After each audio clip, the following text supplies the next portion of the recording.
Hello students, आज आपण stress ही concept बघणार आहे. Concept of stress. So let us start with concept of stress. Concept of stress. Now for that, consider one prismatic bar. Suppose this is prismatic bar of length L. Length of this prismatic bar is L. Then width of this prismatic bar is B. And depth of this prismatic bar is D. Now apply two equal and opposite pull forces on this prismatic bar, and due to this pull forces this bar will try to elongate, means it undergoes elongation, and to resist this elongation किंवा मटेरियलचे जे elements आहेत, मटेरियलचे जे particle आहेत ते त्याचं जे elongation आहे, रॉडचं elongation होणार आहे, ते रेजिस्ट करण्याचा प्रयत्न करणार. That internal resistance per unit cross sectional area is nothing but stress. Means stress is equal to internal resistance force divided by cross sectional area. So stress is denoted by sigma, internal resistance force is denoted by R, and cross sectional area is denoted by A. Cross sectional area means, suppose I cut this section at xx, तर समोरून जो तुम्हाला area दिसेल, हा section cut केल्यानंतर समोरून जो area दिसेल तो एरिया म्हणजे क्रॉस सेक्शनल एरिया. म्हणजे तो समोरून कसा दिसेल, suppose I draw this cut section, समोरून तुम्हाला हा एरिया दिसेल हॅचिंग केलेला, तो एरिया तुम्ही क्रॉस सेक्शनल एरिया म्हणून स्ट्रेसमध्ये घेऊ शकता. आता याचा unit of stress is unit of resistance. Internal resistance is always equal to applied force, that is P. R is equal to P. So unit of SI unit of force is Newton, and SI unit of area is meter square. Therefore unit of stress is sigma. Unit of sigma is Newton per meter square. Now 1 Newton per meter square is nothing but 1 Pascal. 1 Newton per meter square is equal to 1 Pascal. So 1 Pascal is equal to 1 Newton per meter square. That is equal to 10 raised to minus 6 Newton per mm square. Now how to convert this Newton per meter square into Newton per mm square? So let us see. 1 Newton per meter square is equal to, आता आपल्याला हे unit आहे ते Newton पर mm square मध्ये convert करायचं आहे. आता 1 meter is equal to काय असतं, 1 meter is equal to 1000 mm. So मला हे युनिट खालचं जे मीटर आहे ते मला mm मध्ये कन्वर्ट करायचं आहे. सो डिनॉमिनेटरला मी 1000 घेणार, मीटरच्या जागेवर mm, आणि त्याचा स्क्वेअर आहे. So 1000 square. So that is equal to 1 divided by 1000 square means 10 raise to 6 newton per mm square. So 10 raise to 6 डिनॉमिनेटरला आहे, ते न्यूमरेटरला घेतलं तर 10 रेज टू मायनस 6 होणार. Therefore 1 newton per meter square is equal to 10 raise to minus 6 newton per mm square. So या पद्धतीनं आपण हे युनिट कन्वर्ट करू शकतो. So 1 pascal is equal to 10 raise to minus 6 newton per mm square. Now 1 kilo pascal is equal to 10 raise to 3 newton per meter square, that is equal to 10 raise to minus 3 newton per mm square. याच पद्धतीनं परत तुम्ही हे unit पण convert करू शकता. Similarly 1 mega pascal is equal to 10 raise to 6 newton per meter square, and that is equal to 1 Newton per mm square. तर आपल्याला स्ट्रेंथ ऑफ मटेरियल्समध्ये प्रॉब्लेम्स वगैरे असतील तर त्यामध्ये सगळे युनिट मेगा पास्कलमध्ये असतात. प्रॉब्लेममधले युनिट, स्ट्रेचचे युनिट किंवा modulus of elasticity, modulus of rigidity, त्याचे युनिट आहेत ते मेगा पास्कलमध्ये असतात. आपल्याला ते न्यूटन पर mm स्क्वेअरमध्ये कन्वर्ट करायचे असतात. त्यावेळेस डायरेक्ट आपण सपोज 50 मेगा पास्कल दिला असेल स्ट्रेचची व्हॅल्यू, तर आपण डायरेक्ट ती 50 न्यूटन पर mm स्क्वेअर घेऊ शकतो प्रॉब्लेममध्ये. म्हणजे कन्वर्ट करायला जास्त तुम्हाला वेळ लागणार नाही. So this is the SI unit of stress. Similarly 1 giga pascal is equal to 10 raise to 9 newton per meter square. Unit of modulus of elasticity, modulus of rigidity, bulk modulus is in giga pascal. To convert this unit in how to convert this unit in Newton per mm square? So that is equal to 10 raised to 3 newton per mm square. हे unit तुम्ही problem सोडवताना direct घेऊ शकता. आता हे झालं stress. आता आपण बघितलं this prismatic bar try to elongate due to this force P.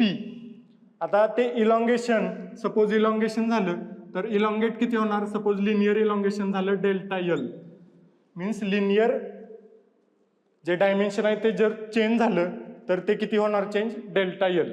तसेच लॅटरल डायमेन्शन सुद्धा या बारची चेंज होणार आहे. म्हणजे change in dimension to the original dimension, change in dimension to the original dimension is nothing but strain. Strain is also one of the concept from strength of materials. So strain is nothing but change in dimension to the original dimension. Suppose I take linear dimension, that is length L. Change in length is equal to delta L and original length is L. So strain is denoted by small e. Small e is equal to delta L divided by L. Now the unit of delta L is mm or meter, and SI unit of length is meter or mm. mm get cancelled and there is no unit for strain. Therefore strain is a unitless quantity. Now see the types of stresses. First type is tensile stress. Tensile stress. Now what is tensile stress?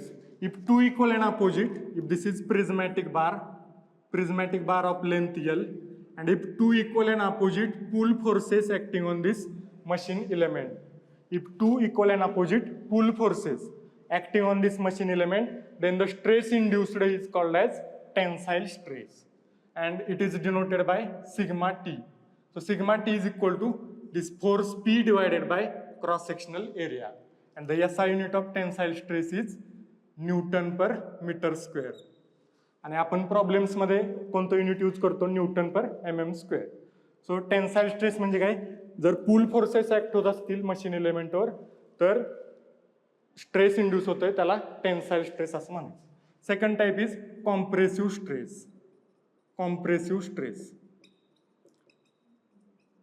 If this is prismatic bar of length L and two equal and opposite push forces acting on the machine element.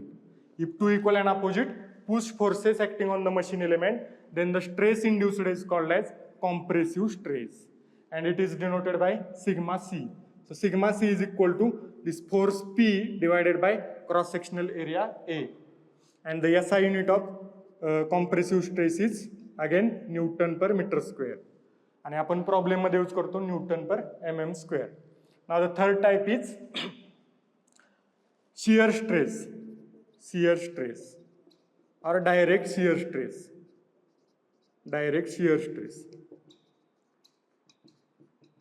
Shear stress चे दोन type आहेत, direct shear stress and torsional shear stress. त्यातला पहिला type direct shear stress. Direct shear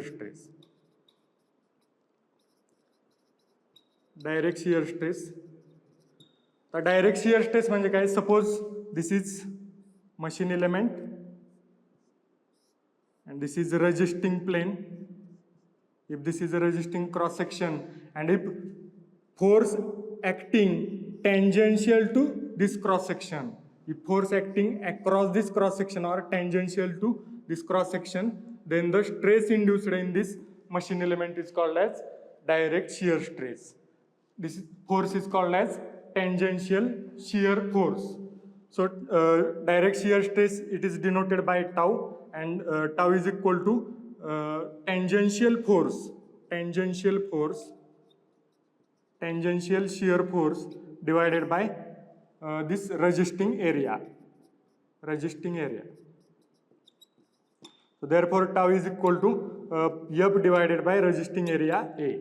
Resisting area means if this is width B, and if this is thickness T, then the resisting area is B into T. Therefore tau is equal to force divided by B into T. So this is called as direct shear stress. Now there are two types of direct shear stress. one is single shear stress, single shear, and another one is double shear. आता मी suppose या 2 plate घेतल्या आणि या 2 plate मी रिवेटनं join केल्या. Suppose रिवेटवर इकडे एक पूल force आहे आणि इकडे एक पूल फोर्स असेल. There are 2 pool forces on these 2 plates. या 2 पूल फोर्सेसमुळे काय होईल, इथं शिअर ऑफ होऊ शकतं. रिवेट आहे तो मध्ये बरोबर मधल्या क्रॉस सेक्शनला शिअर ऑफ होऊ शकतं त्याचं. मग एका ठिकाणी जर शिअर ऑफ होत असेल, if shearing takes place at one cross section, then that stress is called as single shear stress. Shearing takes place at one cross section. Shearing at one cross section. Then the stress is called as single shear. Now shear stress is denoted by tau. Tau is equal to force, this force P divided by shear area. So shear area इथं काय असणार, shear area. Suppose rivet circular असेल तर break झालेलं rivet ते वरून तुम्हाला कसं दिसणार, सर्कल. सो सर्कलचा area, area of circle is, if this is diameter d, then area of circle is π/4 d square. Therefore tau is equal to P divided by π/4 d square. Now the second type of direct shear stress is double shear stress. Double shear.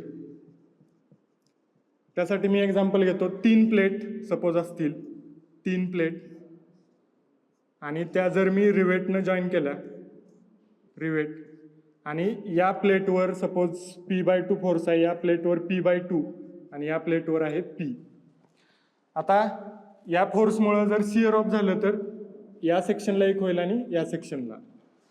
If shearing takes place at 2 cross sections, then the stress induced is called as double shear stress. If shearing takes place at 2 cross sections, double shear stress, it is denoted by tau, and tau is equal to P divided by shear area.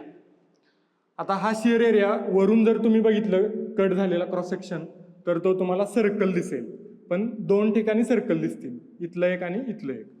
So double area तुम्हाला दिसेल 2 times π/4 d square.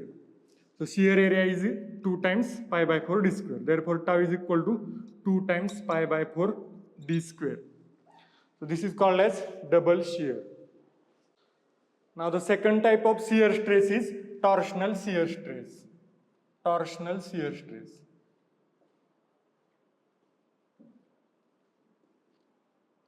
Torsional shear stress. If this is a shaft, rotating shaft.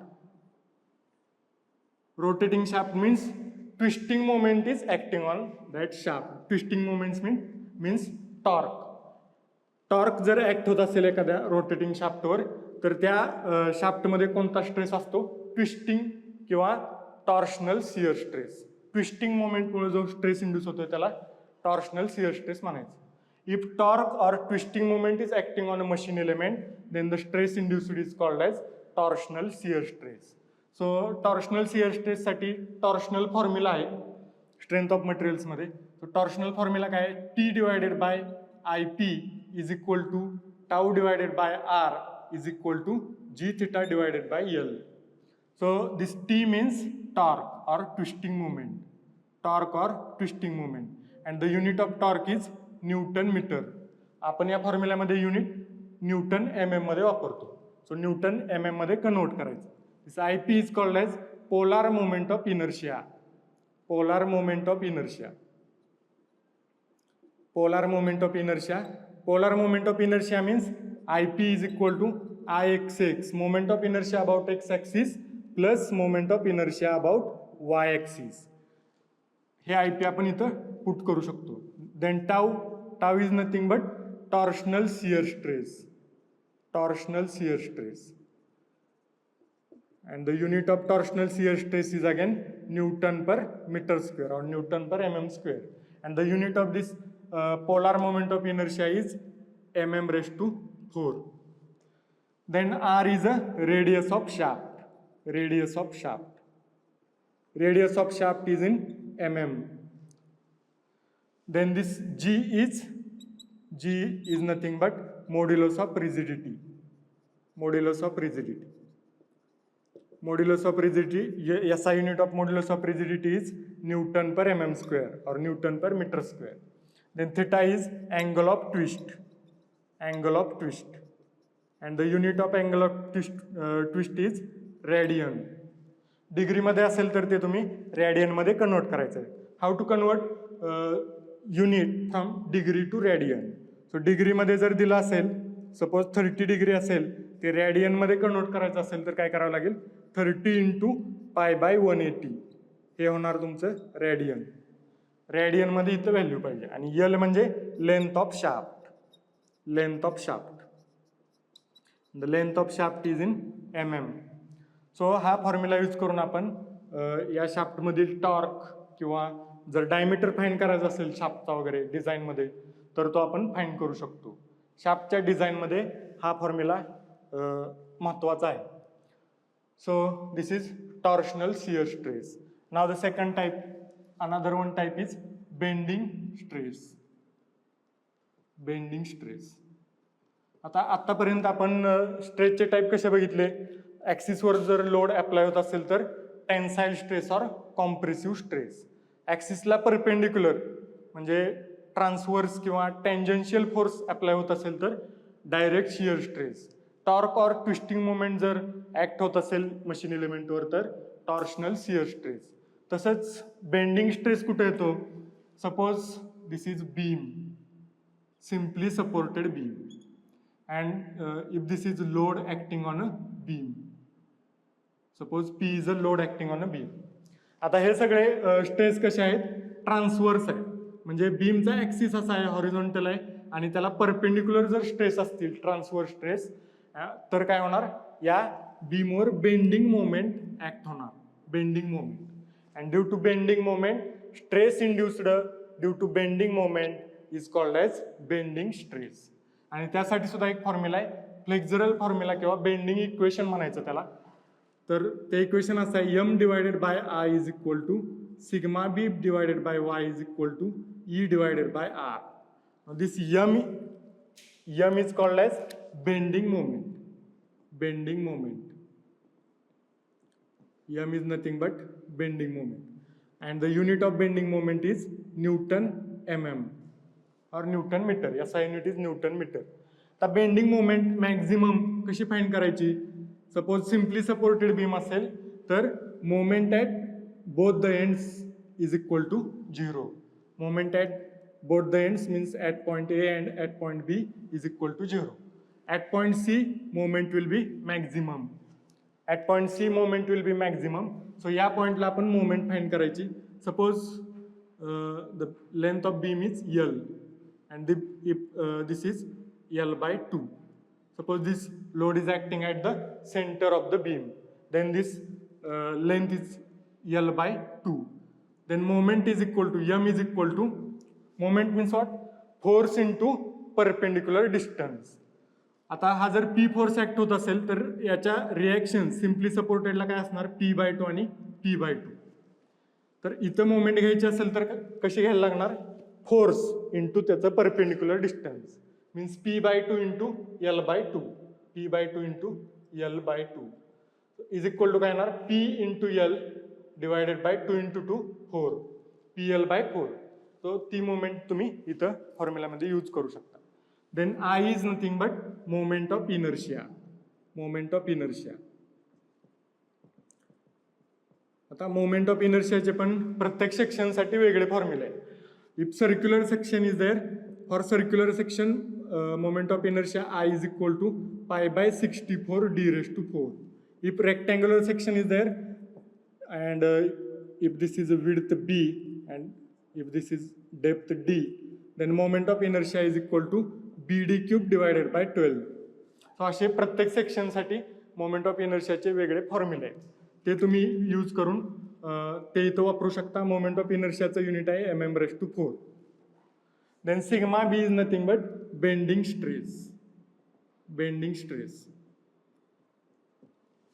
Stress म्हणजे आता या force P मुळे काय होणार, या बीमचं bending होऊ शकतं. त्या बेंडिंगला जो रेजिस्ट करणारा फोर्स आहे त्याला म्हणायचं bending stress.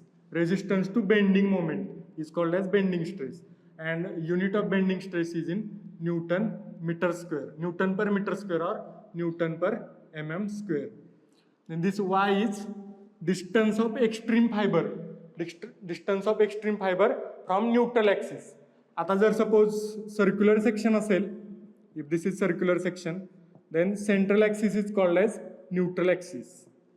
Neutral axis means तिथं कोणतेही टेन्साईल स्ट्रेस पण नसतो आणि कॉम्प्रेसिव्ह स्ट्रेसही नसेल ज्या लेअरला, त्या ॲक्सिसला म्हणायचं न्यूट्रल ॲक्सिस. न्यूट्रल ॲक्सिसला टेन्साईल स्ट्रेस पण नसतो आणि कॉम्प्रेसिव्ह पण नसतो. मग न्यूट्रल ॲक्सिस पासून एक्स्ट्रीम फायबरचं डिस्टन्स म्हणजे वाय. एक्स्ट्रीम फायबर म्हणजे हा झाला एक्स्ट्रीम फायबर, वर पण आणि खाली पण, त्याला म्हणायचं वाय. सो हे डिस्टन्स आहे ते तुम्ही या फॉर्म्युल्यामध्ये यूज करू शकता. Then E is nothing but modulus of elasticity, modulus of elasticity, and the unit of modulus of elasticity is Newton per meter square or Newton per mm square, and this r is radius of curvature. Radius of curvature, radius of curvature means हा beam तुमचा bend झाला तर ही जी radius आहे, bend झालेली radius, ती तुम्ही इथं radius of curvature म्हणून वापरू शकता. तर त्याचं युनिट पण असणार mm or मीटर. सो हा होता bending stress. Bending stress induced in the beam due to bending moment. Now the next type of stress is crushing stress. Crushing stress.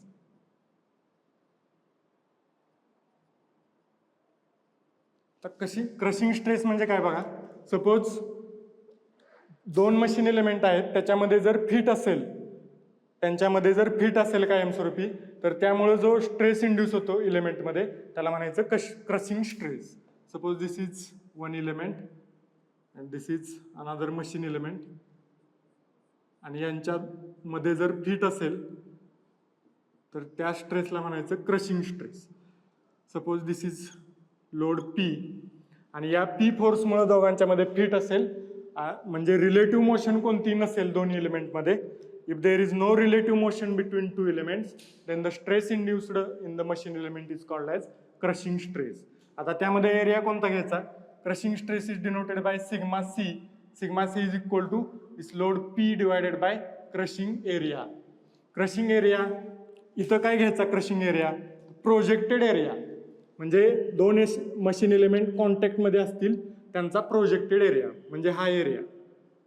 Suppose this is length L and this is diameter D, then L into D is a projected area. So crushing area is equal to projected area, means L into D. So sigma C is equal to P divided by projected area L into D. So this is crushing stress. If there is no relative motion between two machine elements, then the stress induced is called as crushing stress. Now the next type is bearing pressure. Bearing pressure. Bearing pressure याच्या opposite आहे crushing स्ट्रेसच्या.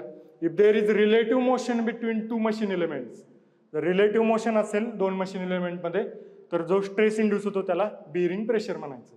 If there is relative motion between to machine elements, then the stress induced is called as bearing pressure, and it is denoted by PB. PB is equal to again P divided by A. Same diagram, and if the shaft is rotating shaft, then bearing pressure is induced between two elements. So PB is equal to P divided by, now bearing area तो पण काय असणार, क्रशिंगला जो घेतलाय projected area, same तोच area आपण bearing प्रेशरसाठी पण घेऊ शकतो, L into D, diameter D. So bearing pressure means if there is relative motion between two machine elements, then the stress induced is called as bearing pressure. Thank you.